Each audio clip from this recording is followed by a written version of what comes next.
Welcome to Global Connections on ThinkTech Hawaii. I'm your host, Jay Fidell. Today, we'll talk about Dragon in the Sea, China's string of pearls policy. Our guest for the show is Roopmati Khandekar, geopolitical analyst. Welcome to the show, Roopmati. Aloha, Jay. Thank you for having me on your show. Always my pleasure. What is a pearl? What is a string of pearls? What is China doing here with the pearls? And who assigned this name string of pearls to its project?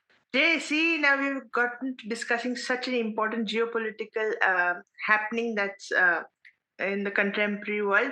And this string of pearls is actually, it came up in the 2005 US Commission report to Congress, where it lay in that China was having a geopolitical strategic maneuver in the Indian Ocean, wherein it had increased efforts to expand its ports and naval bases throughout the Indian Ocean, right from the Strait of Malacca to up to the Horn of Africa. Now you see the length and breadth of this. This is huge, and this development of China raised a lot of eyebrows and brought this theory into prominence because it was something like an encirclement of the Indian Ocean, and it was the forward response of China to coming across the sea lines that link China to the Middle East. So these were the sea routes that China wanted to hold on to or establish itself into. So,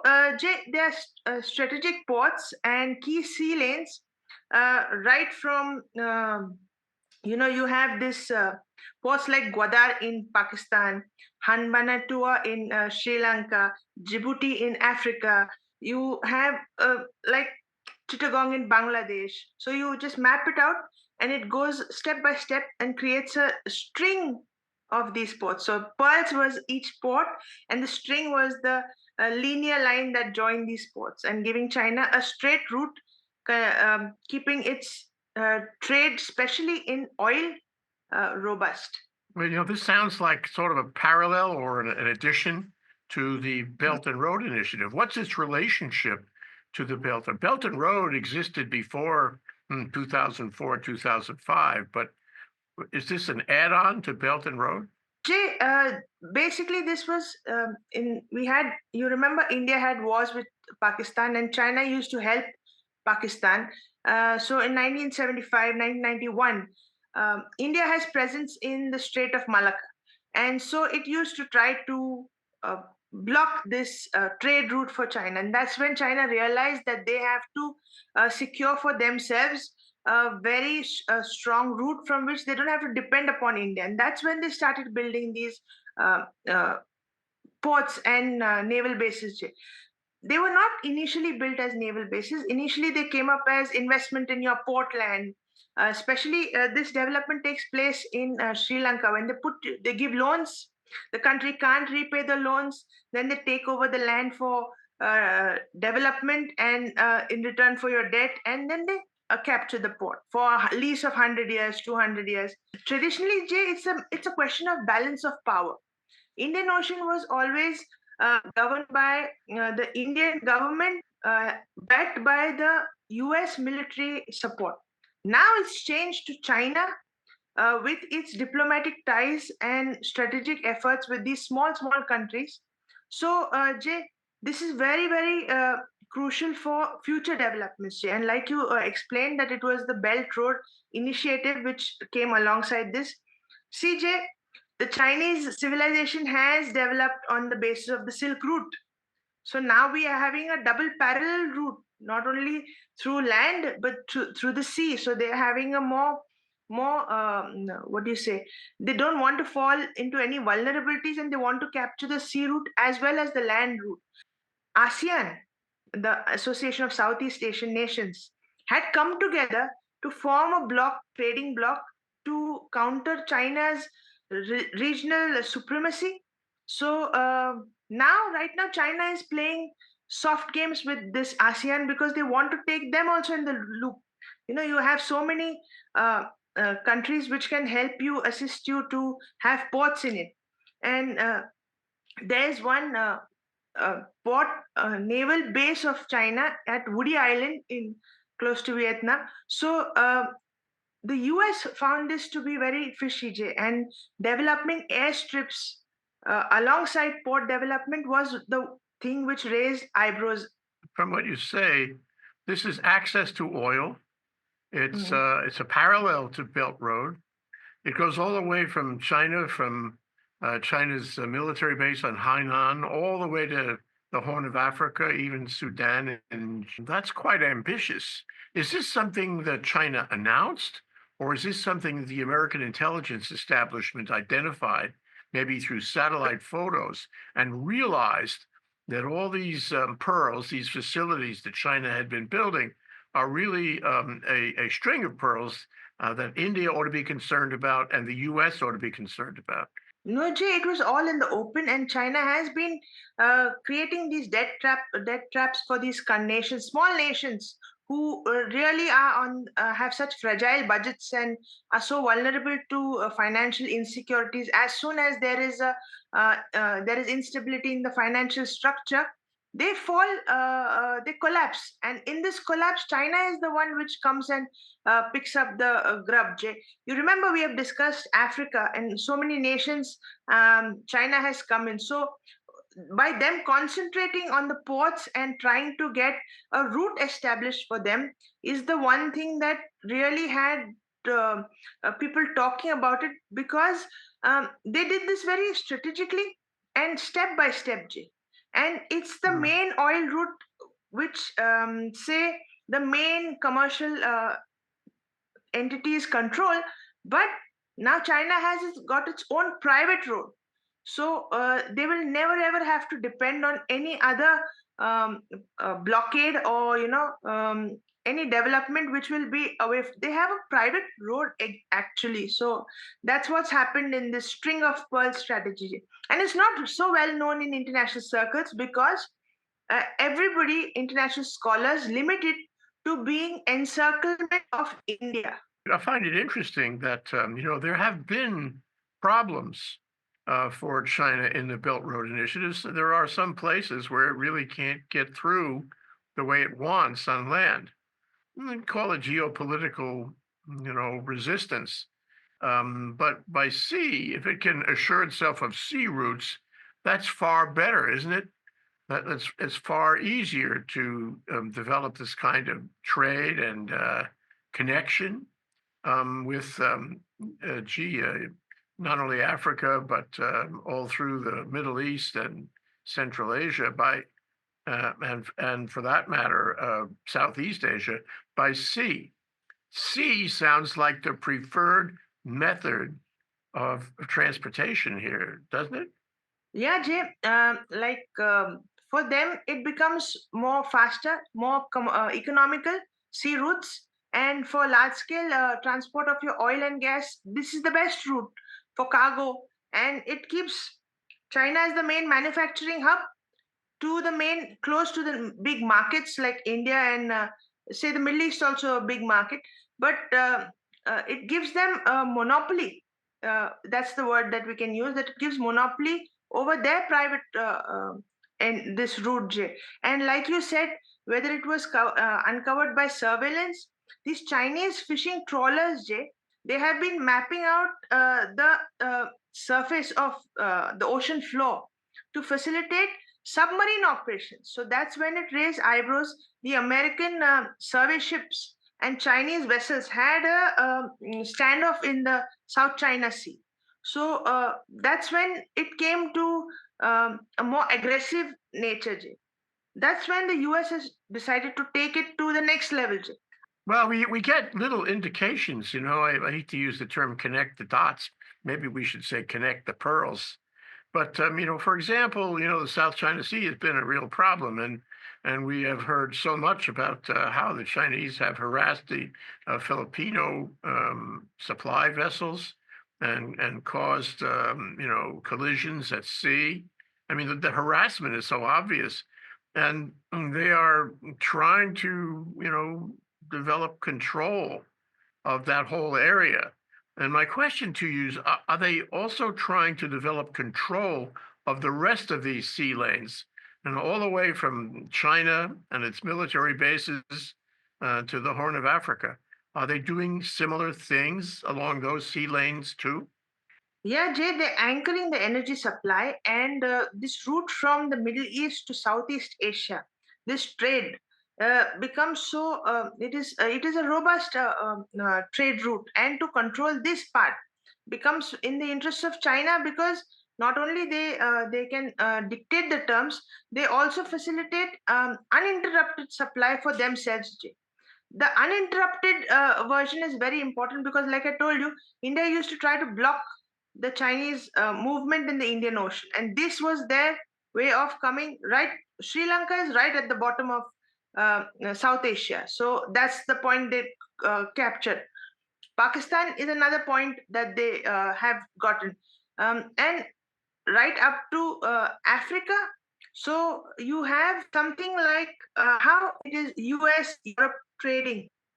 China is establishing that in its backyard. China, Southeast Asia, Middle East. So it's trying to form a triangle which is doing this trade. That's their aim and objective. So you mentioned oil, and clearly oil is going to be a big issue, a big opportunity for China all through the Middle East and in fact into Africa. But you also mentioned trade. So now oil, what I get is that China, on the one hand, is saying, "Hey, we're going for renewable energy. We're going for solar panels and the like. We're going for sources other than oil." And in fact, they have a lot of coal, and the coal is already in China. So how important is oil now these days, and how important will it be in the future? How important will the string of pearls be to deliver oil when oil may not be the fuel of the future? Yeah, Jay, you're right about the future, green future that we are going to have, and oil is going to take a back seat. But China has gone two steps further and thought about it, and also developed it as a military undertone to all this route. Jay, it's renewing the airstrips, like I mentioned. They're having submarine recce is going on.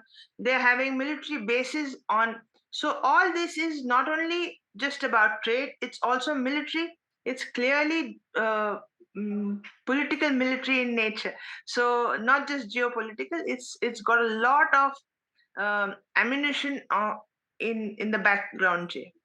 And Jay, in today's world, the more ground that you cover, the more power that you have. So that's what China is doing. The expansionist policy that China has, it has gone to this extent that they are taking over almost an entire hemisphere of the world. Indian Ocean is huge, and Southeast Asia up to the Horn of Africa is territory which we can map it out. We can see it. It's huge. So yeah, but before we go to the military aspects of it, what about trade itself? China is a big exporter.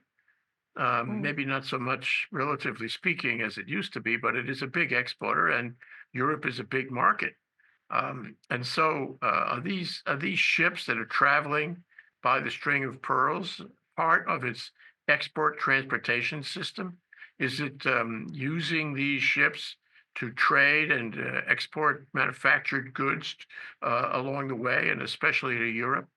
Yeah, Jay, they're using all these because, see, it's not only in Bangladesh or Myanmar, Cambodia, Maldives, Pakistan, Arabian Sea into the Persian Gulf. So and we have seen that the G20 has come up with the initiative to have another economic corridor where the US has taken center stage, and Saudi Arabia has also come in. They are willing to collaborate with Israel, Italy, Germany. All these are trying to establish an alternate straight route economic corridor. So the importance of what China is doing is gauged by the kind of counter reactions that we are having to this. The kind of efforts that are being made diplomatically to counter China's efforts. That's the main measures, Jay. Okay, well, trade is important, and that is sort of interesting that trade is cheaper by sea. Now, we were led to believe that China was building a belt road all across, well, more than half the world in order to trade, I suppose, and otherwise have connections with Europe. And we were shown pictures of highways that had never been before. Highways like first class highways, macadam topped highways, traveling through the deserts and all, bringing everything together. Now that's expensive. It's more expensive, than travel by sea. On the other hand, if you want to build a port in Sri Lanka, even on a loan basis, it costs a lot of money. And if you want to have a string of these Sri Lankan debt trap ports, you have to pay a lot of money. Now, China may not be in a position to do that these days. It's having economic issues. So my question is, can it do what it wanted to do with Belt Road? And can it do what it wanted to do with the string of pearls Sri Lankan debt trap kind of ports that it set out to do? Or is its own economic, problems, or its own economic problems getting in the way? Jay, it will undoubtedly, like you say, be a case of ambition, bloated ambition, which will be burst by a bubble. Because financially, when you're planning something, there's a lot of attention that has to be given to maintenance. Can you maintain this kind of length and breadth across the Indian Ocean? China is right in the east of um, Asia. So can it maintain these small ports? Can it sustain, like you said, the cost of maintaining a port, the cost of paying to the governments? Even if it is on lease, to maintain a port also requires money. Chinese development, it's just into the urban areas. The rural area is largely neglected, Jay. And so when it's not able to have a uniform development across its own land, how can it go to these ports and develop it to the ambitious level that it has planned to for uninterrupted oil sea road, or having a naval base, and also, what do you say, the belt road.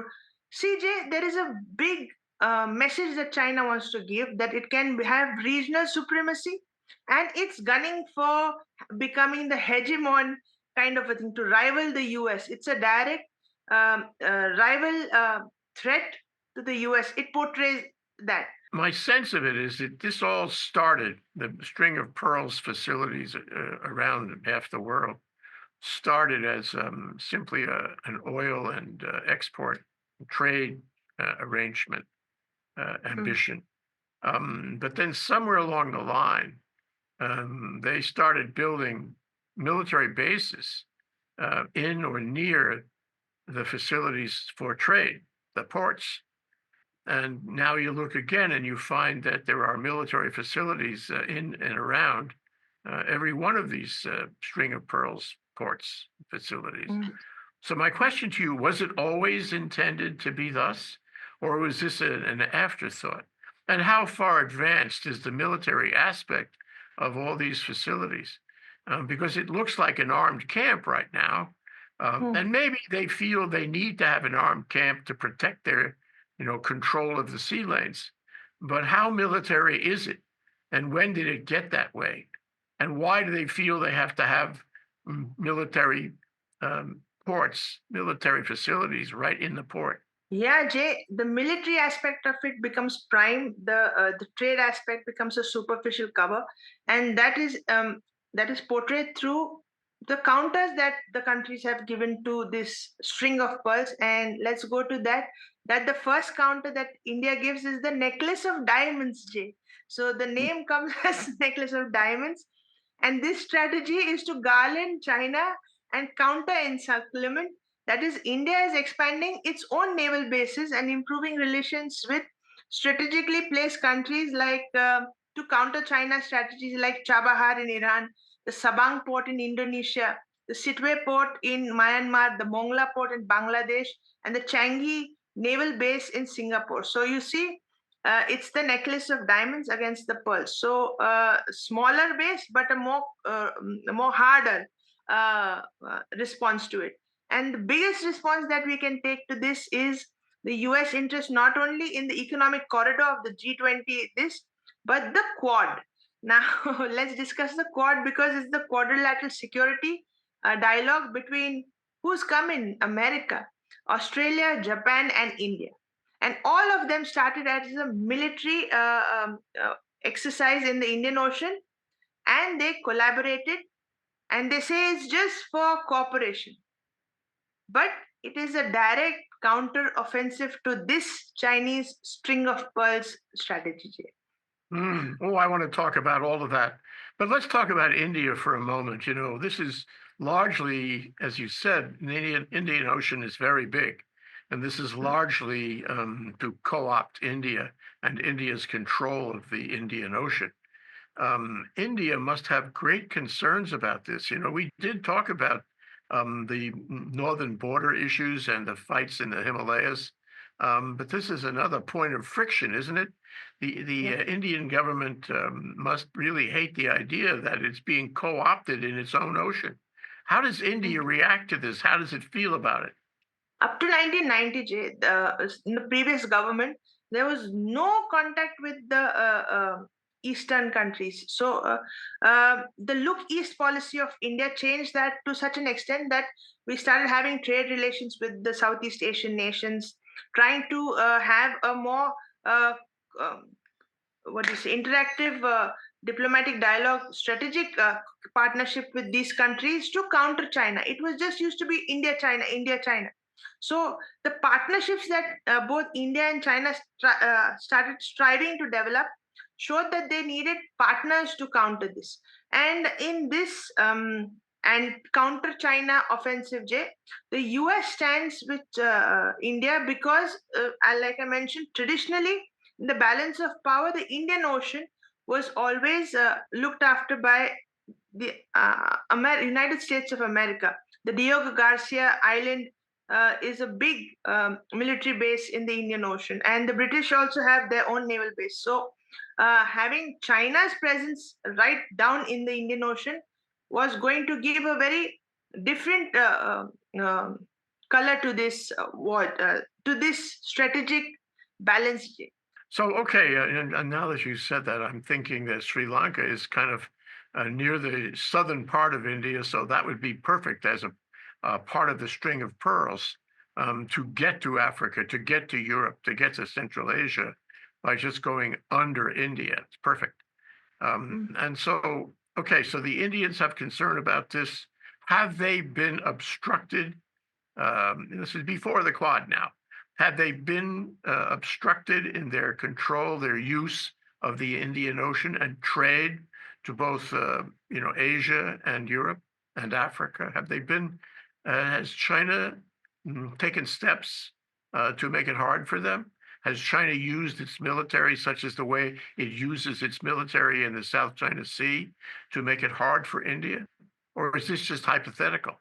There has been no direct confrontation, Jay, but the port in Sri Lanka was opposed for a long, long time.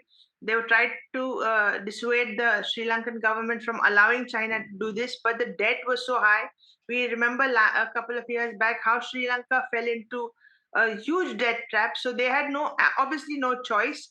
And now it's a project which is well into completion, and they're having a good interaction with China. So they've given it. It's as good as gone for India. And there was one port which was competed by China and India, who would take it in Bangladesh. So India got the contract.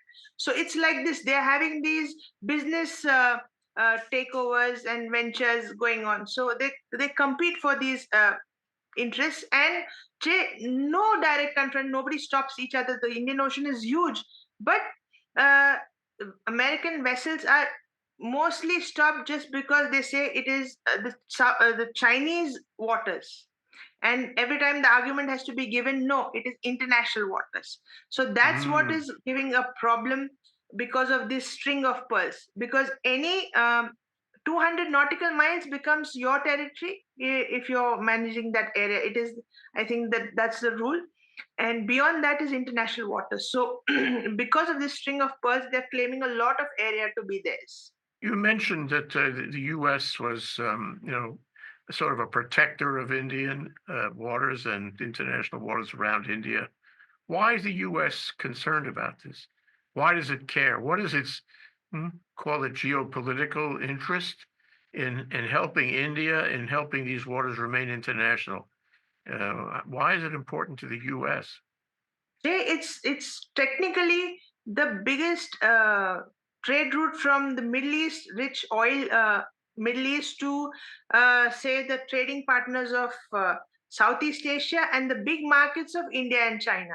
So it's a very busy route that happens, and most of the trade takes place in these waters because uh, unlike the northern hemisphere, the southern hemisphere has good climate, so these waters are accessible all year round. There is no blockage or freezing of waters, not allowing the trade routes to function. So uh, few cyclones or just a monsoon for a couple of months, but trade routes are not hampered. So that's why this is one of the most important sea routes that this area is one of the most important sea routes possible. And having the US has maintained Diego Garcia for a long, long time, Jay.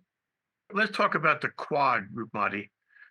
So it sounds like the Quad is recent. It was maybe a Joe Biden idea. In Yes, any yes. event, and it's it's got four countries, India among them, and Japan, and the U.S. and what, Australia, I think. And those four countries are there to, among other things, protect international shipping lanes. But what can the Quad actually do to compete with China's string of pearls, approach? And what has it done? What has the Quad done? I mean, I'm sure they've had meetings, they've talked a lot, but what have they done? Have they been involved in the string of diamonds you mentioned? Have they taken any affirmative action to compete with the string of pearls? Jay, this quad initially was put into place by in 2007 by Shinzo Abe with the Australian Prime Minister Howard. Then they stopped. It was just a military exercise, and they stopped. And they regrouped in 2017. So, Jay, it was like alongside the ASEAN, they came close. These four countries, and because of the military exercises that they indulge in, it started off as a friendly military exercises, and they've continued to have these military exercises, and that's why China keeps on saying that this is just a counter China offensive, while these four partners say no, it's a strategic partnership and we are collaborating to increase your partnership. It's just that. So there is a difference of opinion huge in the perception that of the quad. So uh, that's what happens, Jay. And it's headquartered in Sussex, Wisconsin. Um, so it's just that, Jay. Well, I hope they can actually take affirmative steps and compete with the string of pearls, because it sounds to me like the string of pearls is getting stronger. That is more military and more in control of the sea lanes through these ports. But let me ask you, what what is Trump going to do here? He's about to be sworn in. He's an isolationist. Does he care about the Quad? Does he care about India? Does he care about China and the string of pearls? If this is important as a trade route for China, is it important for him to protect American interests and Indian interests, or is he going to just turn his back on it? Jay, for Trump, this is his green water. So he is going to lap it up because he takes China as a strategic rival. every word of his, every policy of his has been to counter China. The way he says China, the way he pronounces China is like he just wants to just target China and make it a soft target for him and gloat about his. So the Quad suits his preferences very well because it's just four people, four friends that he considers close to him, and to poke China and to hurt China and to or to threaten China is the forte of the Quad, and I think he would.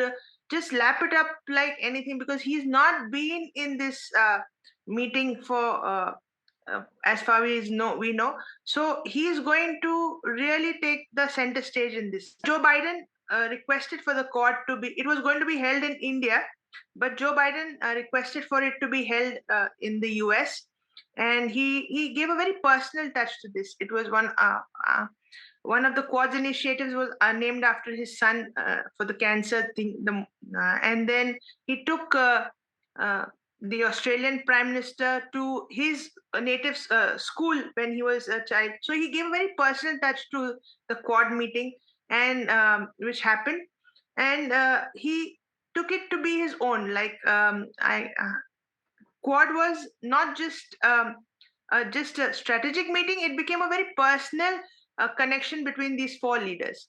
And that's what will be carried forward, Jay, because if these four countries are together, that's when you can counter China. Each one alone cannot, because China is getting stronger day by day. And it has got the aim and objective of not just being a regional power, it wants to strategically rival the US. So, US supremacy. I think that's a very important point. And Belt Road is, instrumental in that. And now this string of pearls running parallel is, or part of it is instrumental in that. But I'm wondering what the future will hold. I'm wondering, whether the Quad will really, be able to deal with this increasing power, regional power of China. I'm wondering whether it will affect the relations among the members of the Quad, at least as far as their interests are concerned in that area. And I'm interested in how it will affect the relationship of the US and India. That would be very important. And so, what does the future hold here? Is this going to be an expression of more than rhetoric? Is it going to be violence? How does Taiwan play into all of this? It seems to me that we're on the cusp of something, but I'm not sure what it is. What is it? Yeah, Jay. See, the Quad talks of a free and open Indo-Pacific region, and with having their military presence in the Indian Ocean and having these Quad countries' military presence, joint Quad countries' military presence in the Indian Ocean is one of the big deterrents of China uh, getting prevented from engulfing Taiwan in a matter of moments. It's this kind of retaliation that would be if China comes into Taiwan. The quickness of the retaliation is what deters China. Otherwise, China was long. It would have taken Taiwan a long time back, Che. And Quad has to be acknowledged as one of the big factors in geopolitics today because it is technically four big, powerful nations coming together, led by the US. Yeah, the other aspect that strikes me is that just like Belt Road, as China grows more powerful through the debt traps and the development of these and control of these ports and related military bases, as it gets more powerful in its control of the international waters and sea lanes, the countries along the way seem to be diminished. Their power is not enhanced, but rather they fall under the control, either economically, militarily, or just geopolitically, under the control of China. So what you have is a buildup of China and perhaps the Quad also in these areas, but you have a diminution of the smaller countries, the less influential countries, the less military countries along the way. Am I right about that? Does this enhance the notion of having the large countries, the large power groups, larger and more powerful, and the smaller countries, they will have to accede to either China or the Quad, whatever. And it is changing the way the world works, especially in Asia and Indo-Pacific, and very likely in Africa. What do you think? Yeah, Jay, yeah, it's so right because, for example, the Southeast Asian nations, which were too small to act together, they came together and formed the ASEAN, that is the Association of Southeast Asian Nations. And so that would be a trading bloc. So they tried to come together for grouping. We have in Africa huge countries, but no coordination. They came under the African Union, but nothing is working as a economic unit. So, Jay, when these small countries function in their routine maneuvers, Jay, they always give in to the willing the needs of the hegemon or the leader in that region. So they will incline themselves towards China more than the US interests. But because of this quad presence, they will have a rather neutral presence, a neutral inclination. Otherwise, if the US presence was not so strong militarily in the Indian Ocean, these nations would have given into China. They would have been puppets of the Chinese. And China is very, very experienced in getting to this point, Jay. To make these countries fall under their directions is just a matter of, so many things happen, but the countries which are under Chinese domination can't speak one word against it. Like, for example, what they do to the Uyghur Muslims, Pakistan is an Islamic nation. They don't speak one word against them because they are dependent on the Chinese. Or Indonesia, being a Muslim country, they will not utter one word against the Chinese. So there is a fear of the dragon, and the regional dominance that it shows is very, very. What do you say? It's never dormant. It is very active, very dynamic. Let me ask you, what could derail China's effort to, be a more influential, more powerful global power? For example, suppose Trump comes up with something that has a very negative effect on the Chinese economy, whether it's his notion of international competition in manufacturing, whether it's his notion of staving off their attack, their attempts to take over Taiwan, whether it's his tariffs in general. I mean, he would like to see the Chinese economy decline. He would like to see it decline. And I don't know if there's any way that he could actually make that happen. But let's assume for this discussion that he could make it happen, and that for one reason or another, who knows why, the Chinese economy declines, seriously declines. Would that have an effect on what we're discussing now? Would that have an effect on the string of pearls, the Belt Road, and Chinese efforts to become, an international power? Yeah, Jay, it would, like you say, it would be just because of mismanagement. The Silk Route was a well functioning route. It brought prosperity to the Chinese civilization, but it faded. It went away because of mismanagement, because of other lucrative routes that came up. So there were so many factors that came into this. And like we said, the maintenance, the routes that have to be maintained and functioning has to be in top form, J, because they fall obsolete due to the developments that happen, J. And that is the biggest setback to China, if it may happen. Like what happened during the pandemic, all the stocks were at the port, stagnant, but it delayed the announcement by the WHO through bribing, underhand table dealings, and it delayed this announcement of the pandemic so that the goods would move into the market state. So it had to get into such underhand dealings to find a way to function. But this may happen again. And China is so dependent on manufacturing and what is that, dumping the market with its goods. If a country decides to not buy Chinese goods, like even banning of TikTok by India will hit the Chinese market so hard. Every app hits Chinese market. So imagine tomorrow if Trump comes into power and he says, let's buy American goods, goods made in America. Make in America is the motto that we have to follow. Chinese markets will reduce to a rubble, Jay, because now we go to the supermarket. How many things are made in China? It's insane to see we don't find something made in America. Very few items. Well, who knows? Maybe that would change. But I saved the most difficult question for you, Roopmati. I hope you don't mind. No. You know, we know that these guys who are autocrats want to achieve totalitarianism. And that includes Putin, and certainly it includes Xi Jinping. Mm. And they want to be in charge. They want to be dictators for the rest of their lives. But the more power that they take, the more control that they fashion around themselves, the more risky it is when you get to questions of succession. And succession can easily lead to chaos and decline if they're not around. So let's assume for a moment, that Xi Jinping is not around. A lot of this is his brainchild.